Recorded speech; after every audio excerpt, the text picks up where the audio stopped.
Hindi natin siya palaging na-check kung okay pa ba tayo, okay pa ba yung mga sinasabi natin, lalo na nasa social media tayo, napaka-importante ng palagi natin chine-check yung puso natin. Kahit siguro kahit anong pait or galit or dilim yung nangyari sa'yo at meron sa loob ng puso mo, dapat siguro meron pa ring space ng forgiveness. Ang puso po ng tao, pag hindi nabantayan, delikado. Pag pinabayaan mo yung puso mo na magalit, nalalayo talaga pas. Mas nasusunod minsan ang puso kaysa utak eh. Pinapakinggan natin yung damdamin natin kaysa sa alam natin. Hindi nila kinakaya sa puso nila, sa isip nila. And karamihan nagkakaroon ng depression, anxiety. Natutokso din, parang gusto ng puso mo pero ang isip mo naman ayaw. Kung ano nga po yung pumapasok sa isip natin, yun yung bumababa sa puso natin. Meron pala talaga sa puso natin na may galit, may mga masasamang bagay na nakatanim na sa atin. In Ezekiel 36:26, ang sabi po ng Diyos, bibigyan ko kayo ng bagong puso at bagong espiritu. Ang masuwayin ninyong puso ay gagawin kong pusong masunurin. So yung hindi natin kayang gawin para sa ating buhay, kayang gawin ng Diyos para sa atin. Kung tayo hihingi sa Kanya ng tulong at hihingi ng tawad sa lahat ng ating pagkakasala at magpapakumbaba sa Kanya,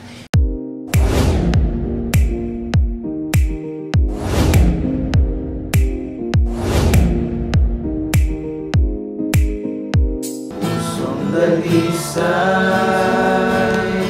ang aking nais, nalikhain, O Diyos, para sa akin.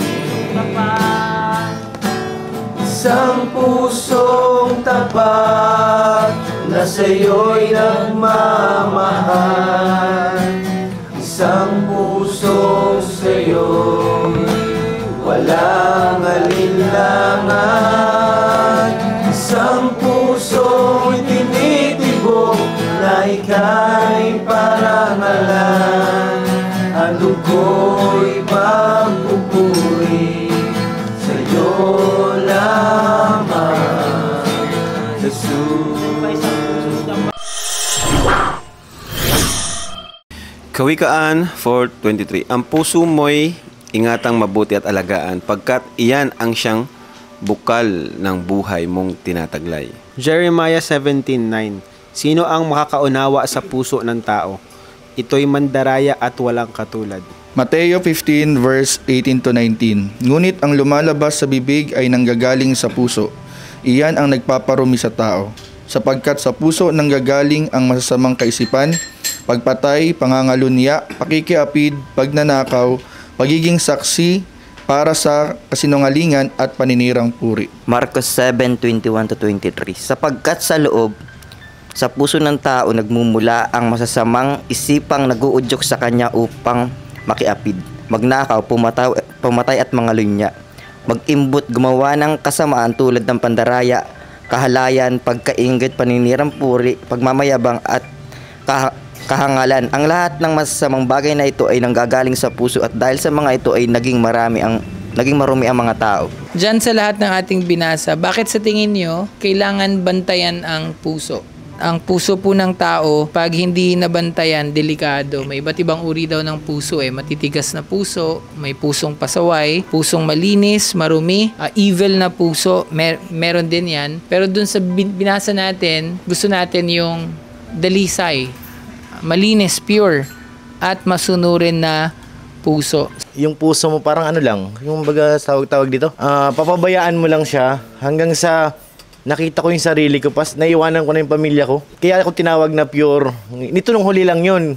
Kasi nga nakita ko na yung sarili ko na unti-unti ko na ring nabago. Na ko na yung sarili ko na dapat pala yung puso mo iingatan mo. Ayun nga, di ba? Minsan may time na nagtatalo kayo mag-asawa. Pag pinabayaan mo yung puso mo na magalit, nalalayo talaga pas. Kasi yung nga, sa akin personal ko po yun, nagkaroon time na naligaw na ako ng landas, naiwanan ko na yung asawa ko, yung mga anak. Kaya mahalaga talaga ang puso na dapat alagaan. Sa aking po yun, sa personal ko po yung na-experience. Sa ngayon naman pas, lahat na kaya ko nang kontrolin. Sa awa ng Diyos, thank you kay Lord, kontrolado ko na po lahat yun. Opo, kailangan po bantayan yung puso kasi yung puso po natin minsan malambot po ang puso natin. Madali din na natutokso din. Simple yung puso at isip natin parang gusto ng puso mo pero ang isip mo naman ayaw. So, kailangan bantayan natin dahil nga doon minsan yung pumapasok yung sabi nga ni Pure Health yung temptation yung matutokso tayo. Sa akin naman po, dati sabi ko nga yung puso ko talagang hindi ko rin alam kung saan baga. Pero dahil po kay Lord na nag-umpisa po ito nung marami din pagsubok sa buhay ko na talagang doon ako lalo na kumapit kay Lord na bantayan niya ako baga bahala na po kayo sa akin yung puso ko o sana wag niyo hayaan na maligaw palalo. Kasi sabi ko nga po sa mga pagsubok na dumaan sa buhay namin din mag-asawa sa aming pamilya nagiging matatag po kami dahil nga po kay Lord yun sa pananalangin sa Kanya. Kasi kung ano kasi nararamdaman natin, yan yung magdidikta sa atin, sa ating utak, kung anong gagawin, kung sa ating pagkilos. Minsan may nagagawa tayong masama, may nasasabi tayong hindi maganda sa kapwa. And yun yung pag nasabi na mahirap nang bawiin. Sabi nga ni Norman, mas masakit yung salita kaysa yung sa physical, di ba? Kasi di mo na makakalimutan yun. Lalo na pag yung mga nagsabi sa'yo nun is yung mga mahal mo sa buhay, di ba? So, yun. Sabi dito, ingatang mabuti at alagaan pagkat siya ang bukal ng buhay mong tinataglay. So dito pa lang, andun na lahat. Andun na lahat. Siya yung buhay, physical, mental, and emotional, di ba? Sa physical, dapat alagaan natin yung kalusugan natin. Di ba? Hindi lang yung sa spiritual. Siyempre, importante din yung yung health natin. Di ba, Kuya Jens? Alagi tayo. Yung puso natin, ingatan natin kasi pag wala na yan, wala na. Pag yun, iwasan yung mga pagkain na talagang di makabuti sa puso. Guilty rin naman ako dyan, pero yun nga, nire-remind tayo nito ngayon. Kasi napaka-importante pala talaga ng puso. Ngayon, kala ko mas importante yung utak. Mas importante pala yung puso talaga. Kasi yun, nalaman ko lang din ngayon na yung napunta sa utak natin is yung galing sa damdamin natin, di ba? Kahit alam mo na yung tama, ang nagagawa mo pa rin. Oo. Mas nasusunod to. Tama yan. Grabe, coming from Kuya David. Mas nasusunod daw yung puso.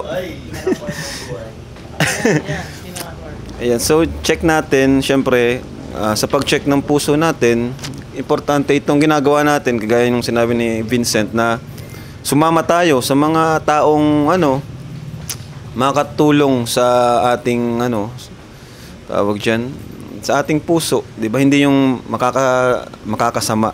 Wag na lang intindihin yung mga negativity, although napakahirap kasi talaga affected agad kapag may mga nabasa lang na mga comments. Iba na yung pwede mong magawa. Dapat talagang bantayan ang puso kasi mas nasusunod minsan ang puso kaysa utak Pinapakinggan natin yung damdamin natin kaysa sa alam natin. Minsan alam natin hindi na dapat. Sabi ni Pas baka may tanong ka, alam mo na ang sagot. Grabe, simple lang yun pero talagang rock.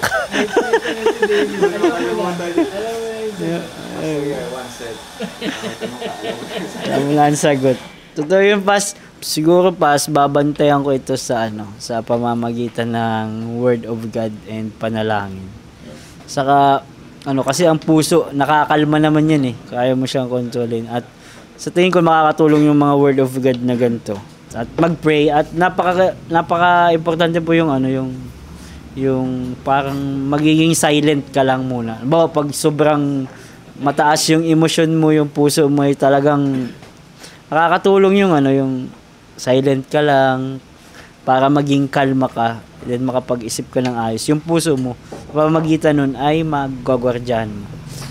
Doon sa tahimik ka, pwede ka mag-pray kay Lord na ask ka ng calmness, ask ka ng guidance kung anong gagawin mo para di ka nagkakamali. Sabi nga nung iba, huwag kang magdedesisyon pag ikaw ay masaya, sobrang saya, at pag sobrang galit ka. Kasi doon nagkakamali yung mga decisions sa life mo na pagsisisihan mo hanggang sa uli. So, talagang kailangang bantayan yung puso kasi napaka fragile din talaga ng feelings ng puso. damdamin. Kapag naliling sa Oo. marami, no? Yes. Ang puso ay napakadaling magmahal. May hugot talaga.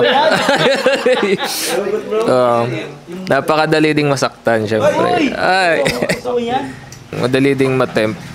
Kaya minsan din yung mga linyahan na pasensya ka na, nadala ako ng bugso ng damdamin. Di ba? Oo. Hindi naman. Naririnig ko lang pas. Yun nga, sabi nga ni Kuya David na yung pagbabasa din talaga ng Biblia at pananalangin ay sobrang laking tulong. Kumbaga, yun yung magiging natin, sandata at pananggalang. Kumbaga para malabanan yung mga ganong temptation. Kailangan din bantayan puso natin kasi isa siyang daan na kung saan siya yung parang magbibigay sa atin para makapag-decide tayo ng good or bad decision. Kasi syempre, katulad po ng sinabi ni Pong, yung puso natin is fragile siya eh. Kasi wala namang ibang makakaramdam ng emosyon kundi yung puso natin. Hindi naman pwede maramdaman ng katawan natin yung emosyon. Syempre pag nasaktan tayo, masaya tayo, puso yung nakakaramdam. So yung isip natin is siya yung magde-decide. So kailangan nating bantayin puso natin para kung may binabalak tayong maging decision. So syempre, katulad po ng sinabi ni Kuya David na minsan madalas talaga nasunod yung damdamin ng isang tao kasi siya yung nakakaramdam eh. So yung utak natin is siya lang yung magde-decide kung ano yung magiging decision natin, kung magiging bad or good decision ba yun. Ang puso daw kasi, yun yung core ng tao eh. Kung anong laman ng puso, sino, kung punong-puno ito ng kung ano, yun yung lalabas. Kung ano yung lalabas, yun yung magdidikta ng nabanggit ni Carl na desisyon.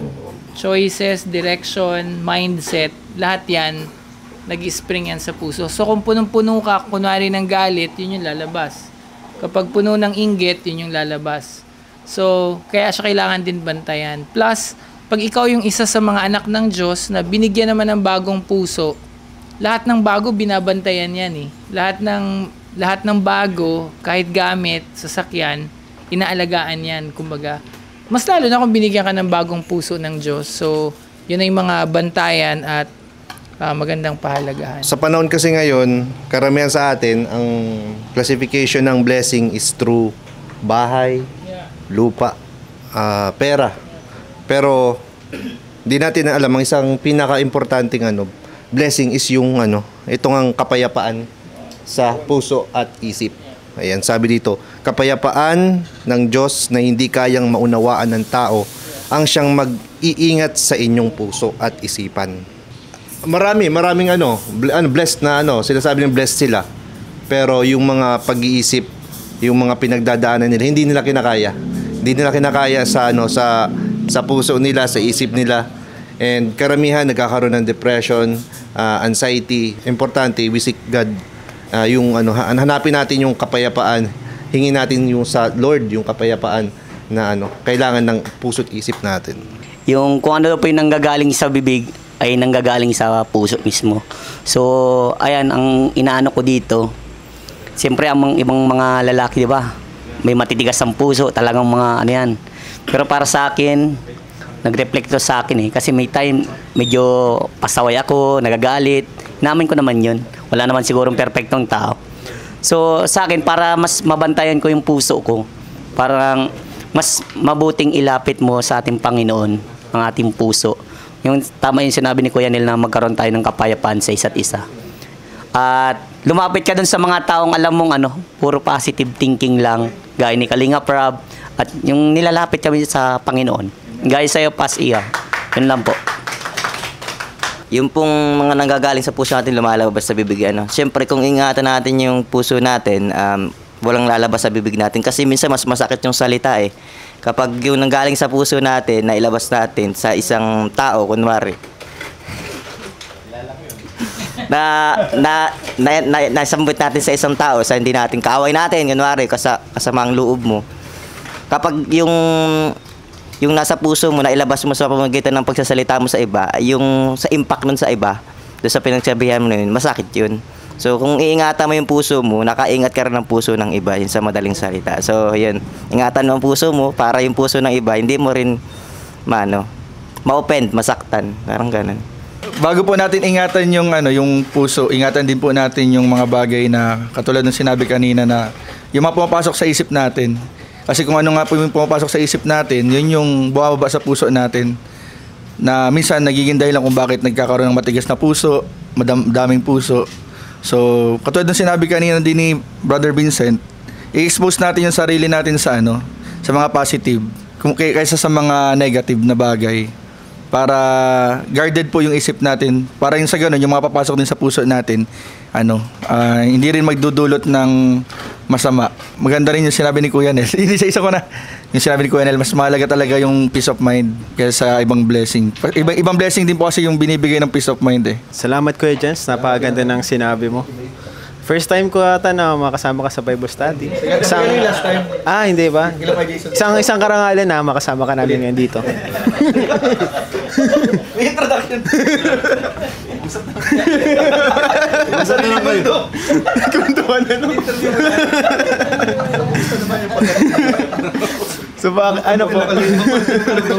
Mahalaga po na bantayan ng puso. Pero sa sarili ko po, di ko po alam kung paano mo mabantayan ng ikaw lang eh. Kasi nasa sarili mo na kahit binabantayan mo, nagkakamali ka din, nadadala ka ng bugso ng damdamin. Katulad nga nung sabi sa Jeremiah, sino ang makakaunawa sa puso ng tao? Kumbaga dito natutunan ko sa mga binasa natin na meron pala talaga sa puso natin na may galit, may mga masasamang bagay na nakatanim na sa atin. So, paano mo babantayan yung sariling puso mo kung yung sarili mong puso ay parang na din? Kumbaga, infected na siya ng virus. Pero nalaman ko po dito sa binasa natin sa Philippos 4:7 na ang kapayapaan ng Diyos ay hindi kayang maunawa ng tao na siyang... Sa Diyos pala po, mga kalingap, hindi mo kayang parang pagsarili mo lang, pero sa tulong ni Lord po pala, babantayan mo yung puso mo. Kasi kapag wala ka naman, kunyari, ang hirap bantayan ng puso mo kung hindi mo alam yung tama ay siguro kung andyan si Lord sa buhay mo, mas maunawaan mo lahat ng or malalaman mo kung paano mabantayan puso mo. So, talagang napapanahon tong topic natin ngayon. Thank you kay Pas about sa heart. Kasi yun nga, di natin namamalayan talaga at di natin always na-check yung puso natin.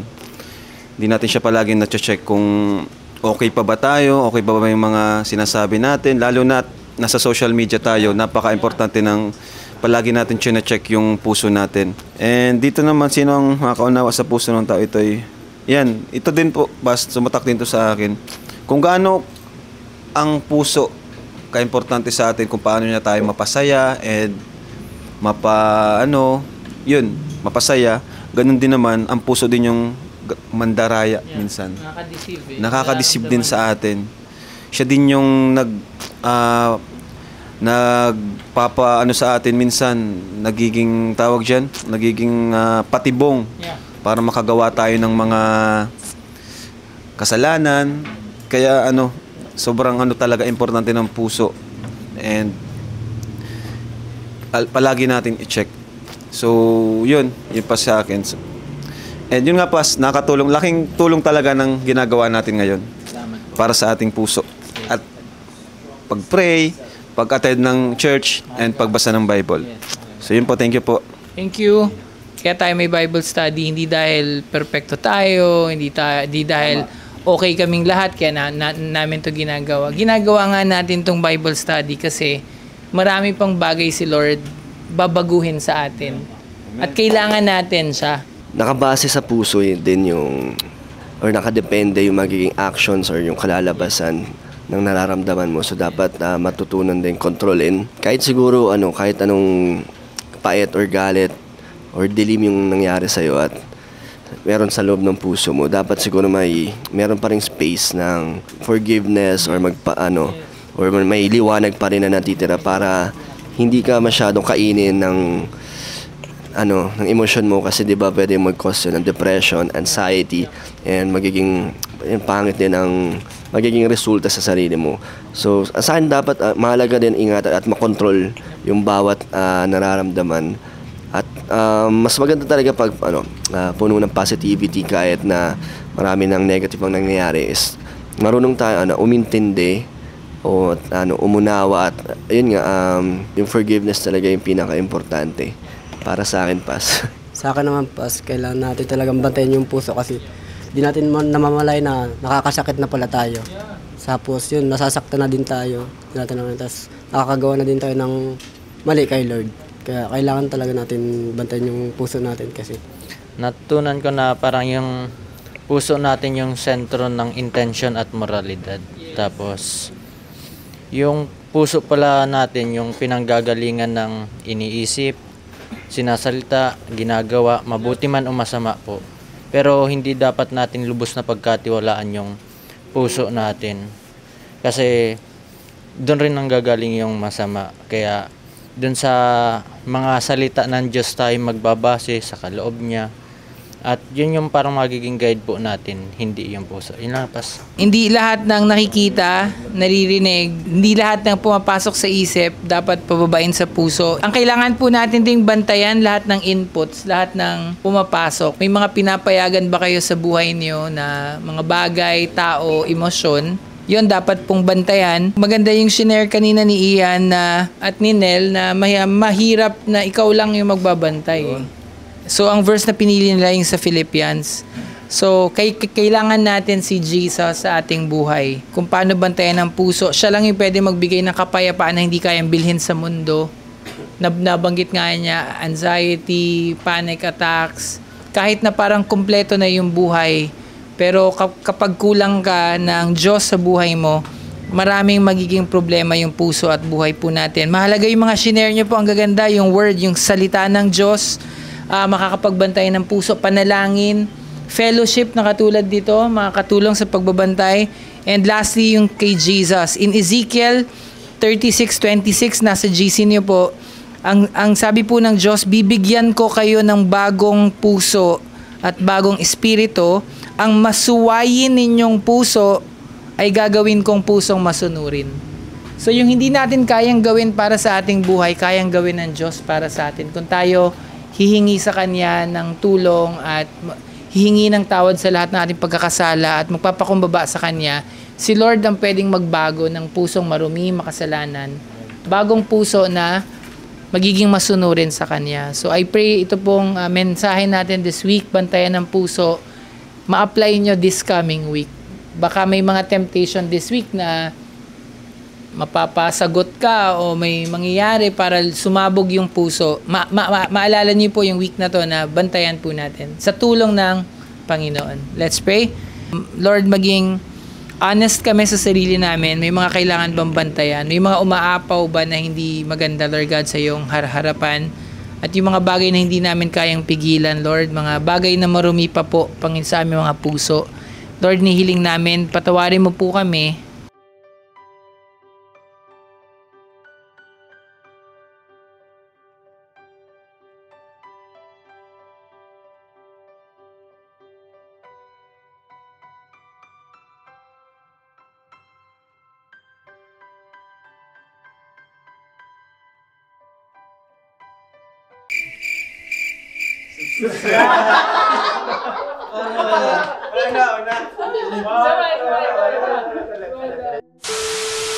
Please subscribe! YouTuber. Salamat po sa inyo. Thank you.